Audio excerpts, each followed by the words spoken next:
Hello, my name is Riya Khanna and you are watching me on English Pillars. Do you want to get 6 bands in speaking? 6.5, 7 or beyond 7? This video is for you.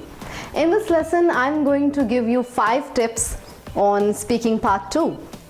Tip number 1. Many of the students, they ask me that what is the best book to read for cue cards? And I simply say them, don't try to read books. I'm not against reading, but the tip which is very important for you, that don't try to memorize any topic. When you're speaking in front of examiner, it's very important to be natural, authentic and spontaneous. Tip number 2. Try to be confident. It's very important whenever you are sitting for an interview or any formal environment. Confidence is very important. It boosts your spirits. It gives you, good impression. It gives good impression to the examiner. So confidence is really very important. Tip number 3. Don't take cue card as a question answer round. I know that cue card is a form of question where there are sub questions, in the form of bullet which are aligned to the topic, but you are not supposed to answer the questions in a question answer, format. Cue card is simply about a powerful speech you are delivering in an overall way. Tip number 4. Try to use contractions.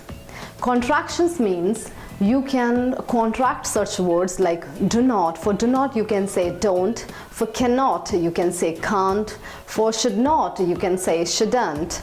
For example, when you are introducing your cue card, you normally say this line that I would like to talk about this particular topic, or you say I'm going to talk about this topic. So for those lines, you can say I'd like to talk about. Rather than saying I would, you can say I'd like to talk about this. So this is called contractions.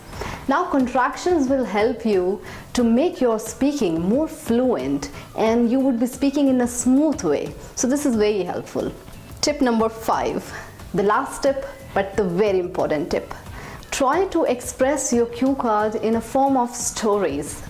Because when you're telling a story, the cue card looks more organized, it sounds more organized.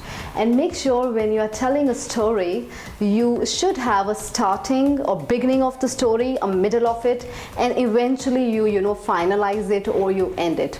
It looks more organized. I hope that these wonderful 5 tips would really help you to improve your bands in Ielts speaking.